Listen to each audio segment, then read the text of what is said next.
साथियों, पिछले वीडियो में हमने 7.1 एक्सरसाइज कंप्लीट कर ली थी। आज हम 7.2 एक्सरसाइज स्टार्ट कर रहे हैं। सबसे पहले इसमें होता है 7.2 के लिए विभाजन सूत्र। विभाजन सूत्र, तो विभाजन सूत्र होता क्या है? विभाजन सूत्र, तो देखना, विभाजन सूत्र है में दो प्रकार से विभाजन होता है। एक तो अंतर विभाजन और एक होता है बाह्य विभाजन। तो एक होता है क्या? अंतर विभाजन। अंतर विभाजन, और अंतर विभाजन के लिए हमारे पास में फॉर्मूला होता है क्या? x बराबर m1x2 प्लस m2x1 बटा में m1 प्लस m2, और यही फॉर्मूला y के लिए हो जाएगा y बराबर m1y2 प्लस m2y1 बटा में m1 प्लस m2। ये आपका हो गया अंतर विभाजन। अब हम करते हैं बाह्य विभाजन। बाह्य विभाजन, बाह्य विभाजन के अंदर देखो फॉर्मूला तो सेम ही रहता है, लेकिन बाह्य विभाजन में चिन्ह किसका आ जाता है? माइनस का। तो फॉर्मूला क्या बन जाएगा? x बराबर m1x2 माइनस m2x1 बटा में m1 माइनस m2, और y बराबर आपका क्या हो जाएगा? m1y2 माइनस m2y1 बटा में m1 माइनस m2। ये आपके पास में अंतर विभाजन हो गया। ये आपके पास में क्या हो गया? बाह्य विभाजन। अब एक बात आपको याद रखना है, क्या? m1 और m2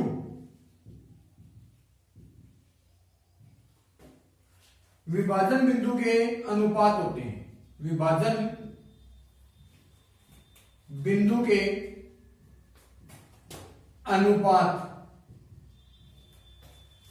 m1 और m2 क्या है? विभाजन बिंदु के अनुपात हैं। अब आपको याद रखना है, अगर आपको विभाजन बिंदु के अनुपात नहीं दिया गया है तो हम k अनुपात 1 में विभाजित मान लेते हैं। यदि विभाजन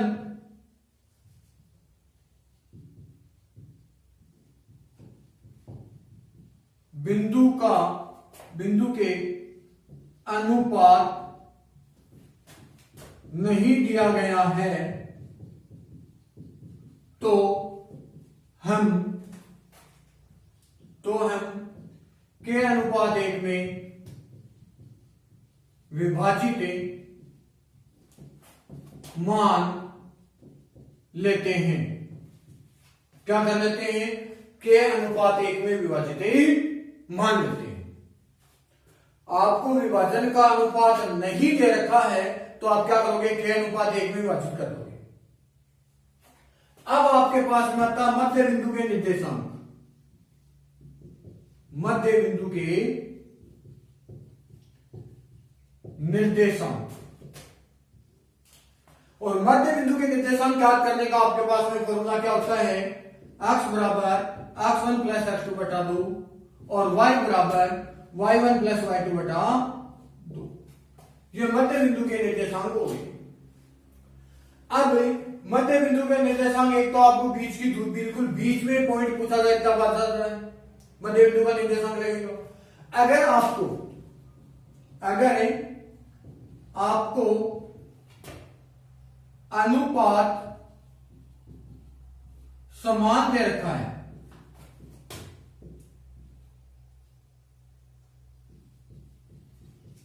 तो हम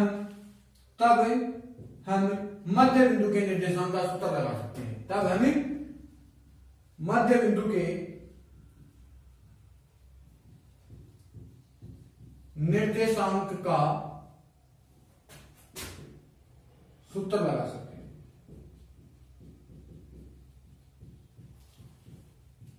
तो ये आपके पास में एक्सरसाइज 7.2 के लिए सूत्र हो गए कंप्लीट। अब हम विभाजन सूत्र से संबंधित क्वेश्चन कर रहे हैं। देखना, आपको दे रखा है एग्जाम्पल संख्या 6। एग्जाम्पल संख्या 6 नंबर एग्जाम्पल में क्या कहता है कि उस बिंदु के निर्देशांक ज्ञात कीजिए, उस बिंदु के निर्देशांक ज्ञात कीजिए जो बिंदुओं, मैंने आपको पहले भी बताया था, जहां पे बिंदुओं नाम आ जाता है वहां पे ए और बी लेना है, और हट करके कोई बिंदु दे रखा है, अलग हटा करके कोई बिंदु दे रखा है, उसको आप क्या लोगे, पी मान लोगे। क्या मान लोगे, पी। तो देखो बिंदुओं, इसका मतलब मैं ए का मान ले लेता हूं 4 -3, बी का मान हो गया आपके पास में 8 5 को जोड़ने वाले रेखाखंड को आंतरिक रूप से 3:1 में विभाजित करता है। 3:1 में विभाजित करता है। तो उस बिंदु के निर्देशांक पूछिए। देखो डायग्राम के रूप में अगर आप समझना चाहते हो तो ये ए आ जाएगा, ये आपका बी बिंदु आ जाएगा, यहां पे आपका पी बिंदु आ गया, जिसके पॉइंट आपको एक्स और वाई होंगे। क्या ले लिया, एक्स और वाई, और इसका अनुपात है यहां से लेकर के यहां तक का अनुपात, और यहां से लेकर के यहां तक का जो अनुपात है वो 3:1 के अनुपात में विभाजित करता है। किस अनुपात में विभाजित करता है, 3:1 में। ऐसे करना, डायग्राम से समझना चाहते हो तो डायग्राम से समझ लेना, अन्यथा आपको दे रखा है कि ए और बी के बिंदु तो दे रखे हैं, अनुपात आपको दे रखा है, अंतर विभाजन का आप सीधा फॉर्मूला लगा दो। किसका फॉर्मूला लगाओगे, अंतर विभाजन, यानी कि आंतरिक रूप से विभाजन का मतलब क्या होता है, अंतर विभाजन। तो क्या लिखोगे, x बराबर m1 x2 plus m2 x1 बटा में m1 प्लस m2। तो x बराबर m1 का मान, देखो अनुपात होता है वो m1 है और m2 होते हैं, तो m1 का मान हो गया 3 गुणा x2। ध्यान दो, ये x1 ये y1, पहले वाला x1 y1, दूसरे वाला x2 और y2, ये रफ कॉपी का कार्य है, नीचे x1 y1 और x2 और y2 लिखा है, ये फिर कॉपी में मत लिख देना, समझाने के लिए। तो m1 का मान हो गया 3 गुणा x2 का मान हो गया 8 प्लस m2 का मान हो गया 1 गुणा x1 का मान हो गया 4 बटा में m1 3 प्लस m2 1। यहां तक की बात क्लियर हुई। फिर आपने क्या लिखा, x बराबर 8 के 24 प्लस 4 बटा में 4, x बराबर हो गया 28 बटा 4, x बराबर 7 4 28, x का मान कितना आ गया 7। अब आप फॉर्मूला किसका लगाओगे, y का, m1 y2 plus m2 y1 बटा में m1 प्लस m2। तो क्या लिखोगे, y बराबर m1 का मान हो गया 3 गुणा y2 का मान 5 प्लस m1 का मान m2 का मान 1 गुणा y1 का मान -3 बटा में 3 प्लस 1। तो y बराबर आपका क्या हो गया 15 - 3 बटा में 4, y बराबर हो गया 12 बटा 4 और y बराबर कितना आ गया 3। तो x और y के मान हो गया, x का मान 7 और y का मान है कितना 3। तो बिंदु P के निर्देशांक आपके पास में कितना आ गया 3 और 7। तो विभाजन बिंदु है, उसके निर्देशांक क्या है 7 और 3। तो ये आपका हो गया एग्जाम्पल नंबर 6 कंप्लीट। अब देखना है एग्जाम्पल नंबर 7। देखो इसको मैं मिटा देता हूं।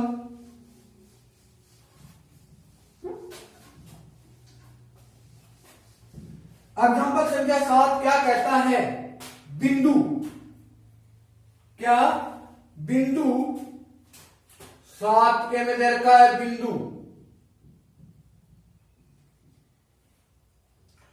-4 6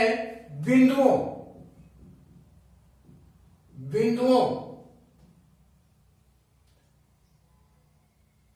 A -6 और 10 और बी पॉइंट दे रखा है 3-8 को जोड़ने वाले रेखाखंड को किस अनुपात में विभाजित करता है।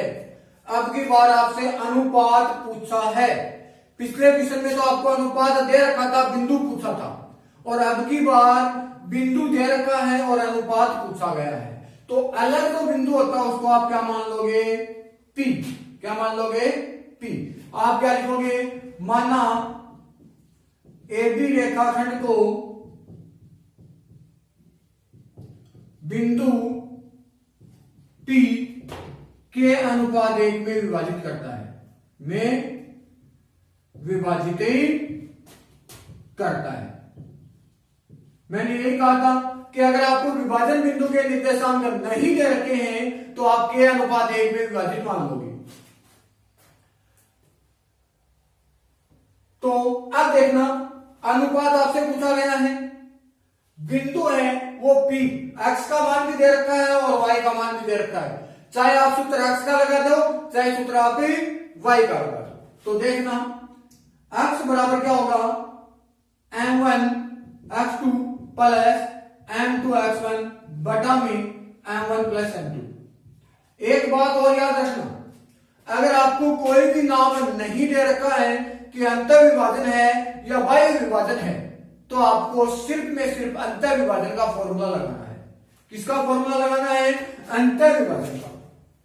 अब समझो ध्यान से, x का मान कितना हो गया, देखो ये p वाला x है, ये y, ये x1 y1, ये x2 और y2। ये समझाने के लिए लिखा है मैंने, फिर कॉपी के लिए नहीं लिखा है। तो x का मान कितना है, -4। m1 का मान के अनुपात 1, मतलब ये m1 है, ये m2। तो m1 का मान हो गया k गुणा x2 का मान हो गया 3 प्लस m2 का मान 1 गुणा x1 का मान हो गया -6 बटा में m1 के प्लस 1। ध्यान से वापिस देखो, x का मान -4 बराबर m1 का मान k गुणा x2 का मान हो गया 3 प्लस m2 का मान 1 गुणा x1 का मान -6 k प्लस 1। -4 बटा 1 लिख दूं बराबर 3 को k से गुणा किया 3k -6 बटा k प्लस 1। अब आपको क्या करना है, वज्र गुणा करना है। क्या करना है, वज्र गुणा। तो देखो k प्लस 1 को आप किससे गुणा करोगे, -4 से। तो क्या लिखोगे, वज्र गुणा करने पर। तो -4 k प्लस 1 बराबर 3 के -6 को 1 से गुणा करोगे तो 3 के -6 आएगा।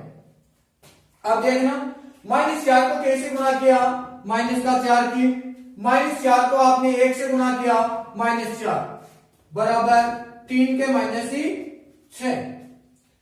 -4 के 3 के इधर आ गया, -3 के बराबर -6 तो आगे है। 4 का पक्षांतर करोगे तो माइनस का आगे जाकर के किसका हो जाएगा, प्लस का। -7 के बराबर -2, 6 में से 4 जाएगा -2, और k के जो भी गुणा में वो कहां आएगा, बाद में। -2 बटा -7, माइनस से आपका माइनस हो गया कट। तो क्या आ गया आपके पास में, k बराबर 2 बटा 7। अब देखो k का मान प्लस में आया है, k का मान किस में आया है, प्लस में। प्लस में आता है तब तो आपके पास में अंतर विभाजन होगा, और k का मान माइनस में आता है तब आपके पास में बाह्य विभाजन होगा। ये दो बातें याद रखना है। क्या, प्लस में आता है तो कौन सा विभाजन, अंतर विभाजन, और माइनस में आता है तो कौन सा विभाजन, बाह्य विभाजन। तो हमने k अनुपात 1 मान रखा है, इसका मतलब बटा में 1 लगा तो कोई दिक्कत नहीं। तो k अनुपात 1 का मान हो गया 2:7। तो आपके पास में 2:7 में कौन सा विभाजित करता है, अंतर विभाजित करता है, में अंतर विभाजित करता है। ये आपका एग्जाम्पल संख्या 7 कंप्लीट हो गया। 2:7 में क्या करता है, अंतर विभाजित करता है। अगर डायग्राम इसका देखना चाहते हो तो आप इसका डायग्राम भी देख सकते हो। कैसे, देखो ये यहां पे आपके पास में ए हो गया, यहां पे आपके पास में बी हो गया। ए के पॉइंट हो गए -6, 10 और बी के पॉइंट हो गए 3, -8 और बिंदु बी में यहां लिख देता हूं, इस पी के पॉइंट हो गए क्या -4 और 6 और इसका यहां से लेकर के यहां तक का तो अनुपात है के और यहां से लेकर के यहां तक का अनुपात है 1, तो इसको के अनुपात 1 मान लेते हैं। कितना मान लोगे आप ही? के अनुपात 1। लेकिन इसमें आपको डायग्राम की कोई आवश्यकता नहीं है, आप सीधा इसको क्वेश्चन को कर सकते हो। तो ये आपका एग्जांपल संख्या 7 कंप्लीट हो गया। अब हम एग्जांपल नंबर 8 कर रहे हैं। तो देखना एग्जांपल नंबर 8 क्या कहता है। एग्जांपल संख्या 8 बिंदुओं, इसको मिटा देता हूं मैं एक बार।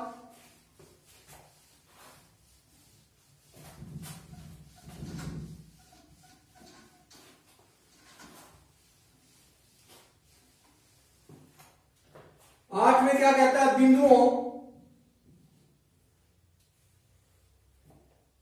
ए का मान है 2, -2,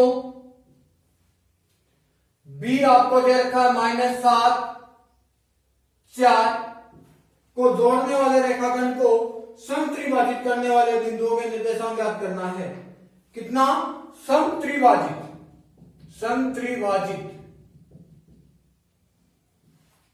करने वाले बिंदुओं के निर्देशांक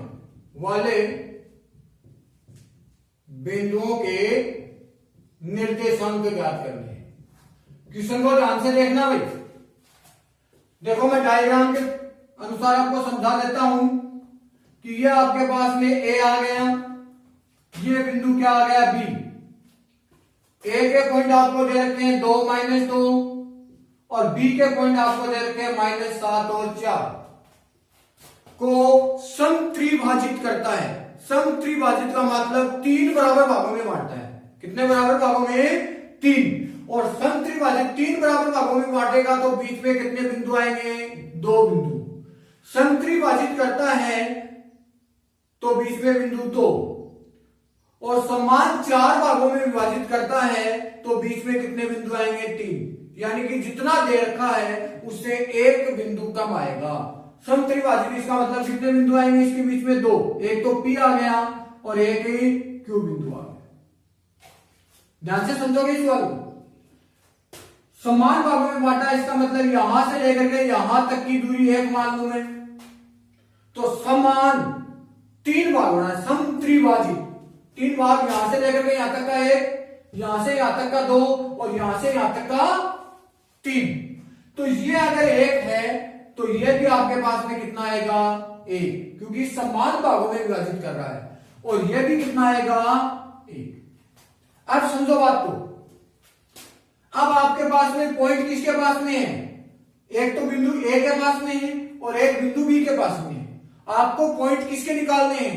पी के और क्यू के। तो देखो ए है वो दौड़ करके पी के पास में जाएगा, चला गया तो 1 आ गया। अब P किसके पास में जाएगा? Q के पास में तो पॉइंट है नहीं, तो P किसके पास में जाएगा? B के पास में जाएगा। किसके पास में? B के पास में। तो B के पास में जाता है तो ध्यान देना, एक तो यह हो गया, एक ये हो गया, मतलब 2 हो गया।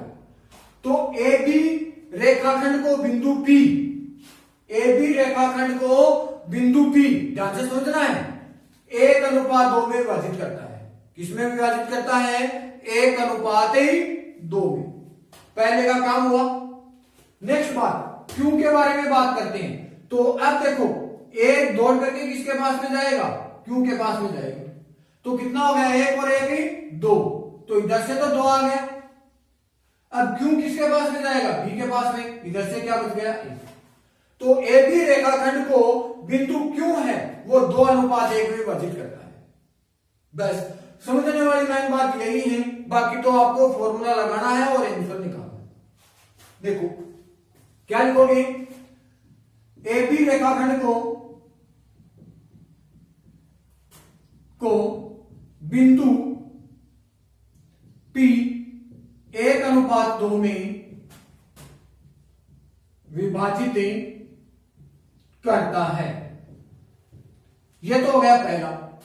दूसरा, ए बी रेखाखंड को बिंदु क्यू 2:1 में विभाजित करता है। तो ये तो आपके पास में इसके विभाजन के अनुपात आ गया 1:2 और 2:1। अब P और Q के आपको निर्देशांक निकालने हैं, तो आप क्या लिखोगे? P के निर्देशांक, P के निर्देशांक सूत्र क्या होगा? x बराबर m1 x2 plus m2 x1 बटा में m1 प्लस m2। तो x की जगह तो x ही कर दूं। P के निर्देशांक है तो अनुपात पी वाई काम में आएगा। m1 का मान 1, m2 का मान 2, तो m1 1 गुणा x2, ये देखो रफ कॉपी बना लेना, x1 y1 x2 y2। तो x2 का मान हो गया -7 प्लस m2 का मान 1 गुणा x1 का मान हो गया 2 बटा में m1 प्लस m2 1 प्लस 2। तो x बराबर हो गया -7 प्लस 2 बटा में 3। तो x बराबर हो गया -5 बटा 3। ये तो किसका मान आ गया? x का मान हो गया। किसका मान हो गया? x का मान।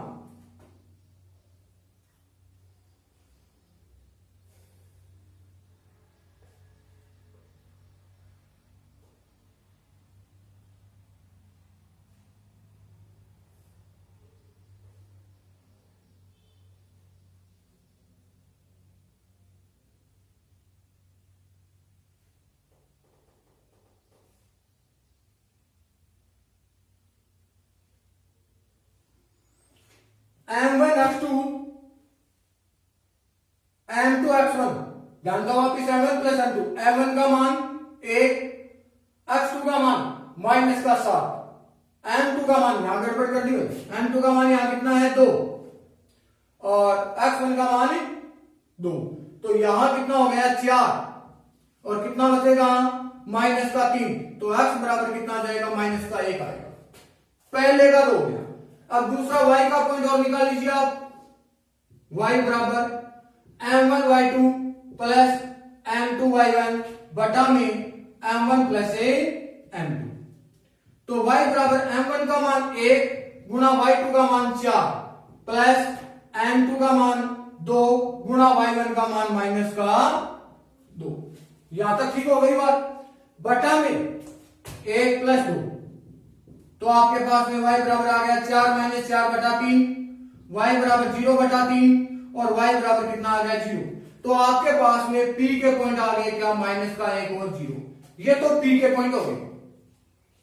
अब इसके आगे आप निकालोगे q के पॉइंट। देखो जैसे मैंने p के निर्देशांक निकाल दिए, ये लाइन की थी, q के निर्देशांक y का निकाल दिया, ये लाइन की थी। ऐसे आपको नहीं करना है। आपके पास में कॉपी है तो p के निर्देशांक निकल गए, इसके नीचे y के निर्देशांक इसके नीचे आने चाहिए, फिर q के इसके नीचे। ठीक है, अब देखना क्या लिखोगे आप? q के निर्देशांक, किसके निर्देशांक के? q के। सूत्र क्या होगा? x बराबर m1 x2 plus m2 x1 बटा में m1 प्लस m2। x बराबर अगली बार क्यों, ये देखो m1 का मान हो गया 2 गुणा x2 का मान वही रहेगा -7 प्लस m2 का मान 1 गुणा x1 का मान हो गया 2 बटा में क्या 2 प्लस 1 बटा में 2 प्लस 1। तो x बराबर क्या हो गया? -14 प्लस का 2 बटा में 3। तो x बराबर -12 बटा में 3, 4 3 12 -4। कितना आ गया? -4। अब आप किसका निर्देशांक निकालोगे? y का। m1 y2 plus m2 y1 बटा में m1 प्लस m2। m1 का मान 2 गुणा y2 का मान हो गया 4 प्लस m2 का मान 1 गुणा y1 का मान -2 बटा में 2 प्लस 1। y बराबर 8 -2 बटा में 3। तो y बराबर हो गया 6 बटा 3, y बराबर क्या हो गया 2। तो क्यू के निर्देशांक क्या हो गए आपके पास में -4 और 2, ये आपके पास में किसके निर्देशांक हो गए क्यू के निर्देशांक। तो आपके पास में एग्जांपल संख्या 8 कंप्लीट हो गई। तो आज आपको जो मैंने विभाजन सूत्र लिखाया वो सूत्र कंप्लीट याद करना है, मध्य बिंदु के निर्देशांक याद करने का सूत्र याद करना है, और एग्जांपल संख्या 6, 7 और 8 वापिस रिपीट करना है। आज के लिए काफी है। एग्जांपल संख्या 2 हमें अगले वीडियो में करेंगे। Thank you.